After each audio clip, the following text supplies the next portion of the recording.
नमस्कार दोस्तों, welcome to white paper. मैं हूं कुलदीप डनसेना एंड आज हम एक बहुत ही इंपॉर्टेंट टॉपिक पे बात करेंगे। मेक्सिको के president Andres Manuel Lopez Obrador, इन्होंने कहा है कि ये यूनाइटेड नेशन में एक कमीशन सेट करने के लिए प्रपोज करेंगे। ये कमीशन ग्लोबल ट्रूथ के लिए काम करेगा फॉर एटलीस्ट 5 ईयर्स एंड इसमें इन्होंने केवल 3 लोगों को शामिल करने की बात कही है। Pope Francis, United nation secretary general Antonio Guterres and Bharat के प्रधानमंत्री नरेंद्र मोदी जी को। पर ऐसा क्यों? दोस्तों, दुनिया में जो करंट सिचुएशन बना हुआ है ये काफ़ी डेंजरस है।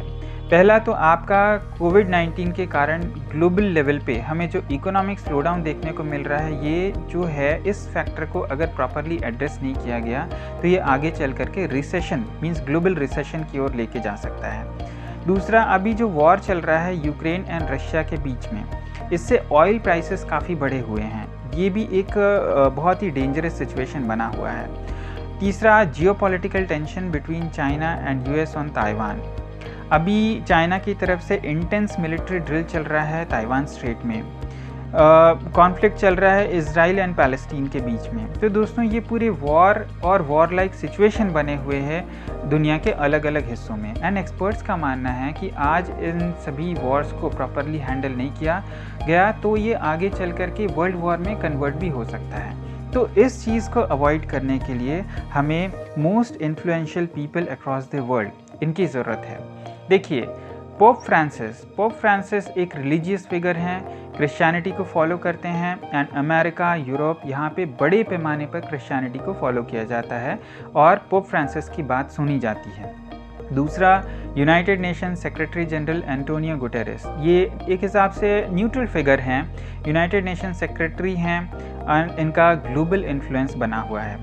तीसरा, केवल आप देखेंगे कि एडमिनिस्ट्रेटिव एंड रिलीजियस केवल इसी से बात नहीं चल पा रहा था। यहाँ पे अगर ग्लोबल लेवल पे इन्फ्लुएंस लाना है तो पॉलिटिकल इन्फ्लुएंस होना बहुत ज़्यादा ज़रूरी है। तो इसलिए इन्होंने सेलेक्ट किया है भारत के प्रधानमंत्री मिस्टर नरेंद्र मोदी जी को। ये पॉलिटिकल फिगर हैं, globally, politically, economically, militarily India इनके नेतृत्व में काफ़ी स्ट्रांग हुआ है। एक इफ़ेक्टिव इन्फ्लुएंशियल पावर अभी प्रधानमंत्री नरेंद्र मोदी जी होल्ड करते हैं।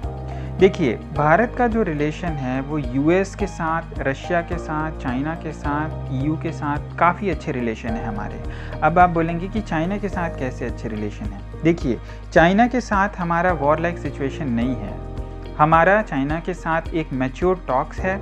ज़रूर हमारे बीच में बॉर्डर टेंशन बना है एंड ये काफ़ी हद तक काफ़ी बढ़ गया था, लेकिन फिर भी दोनों देशों के बीच एक मैच्योर्ड कम्युनिकेशन बना हुआ है एंड दोनों देशों के जो लीडर्स हैं वो भी मैच्योरिटी के साथ चीज़ों को एड्रेस कर रहे हैं। तो आप इसलिए ये कह सकते हैं कि हमारा चाइना के साथ भी एक अच्छा संबंध है। जैसे हमारा यूएस के साथ संबंध है, रशिया के साथ संबंध है, ईयू के साथ संबंध है, चाइना के साथ भी हमारे अच्छे संबंध हैं। एंड देखिए, अगर ये कमीशन आता है तो ये ग्लोबल ट्रूथ के लिए काम करेगा। ग्लोबली जहाँ जिस पोजीशन पे है वो उस पोजीशन पे रहे, मीन्स एक युद्ध विराम के लिए काम करेगा।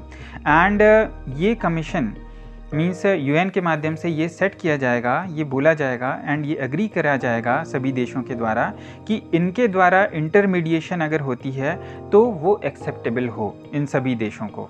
मीन्स चाहे वो आपका यूक्रेन एंड रशिया के बीच हो, चाहे वो ताइवान को लेकर के हो, चाहे वो आपका इजराइल पैलेस्टीन के बीच हो, चाहे कहीं पे भी जो ग्लोबल लेवल पे कॉन्फ्लिक्ट है या वॉर की सिचुएशन बनी हुई है या वॉर चल रहा है, तो वहाँ पे इनका इंटरमीडिएशन एक्सेप्टेबल होगा। और अगर ऐसा होता है तो इंडिया के ऊपर ग्लोबल रिस्पॉन्सिबिलिटी बढ़ जाएगी।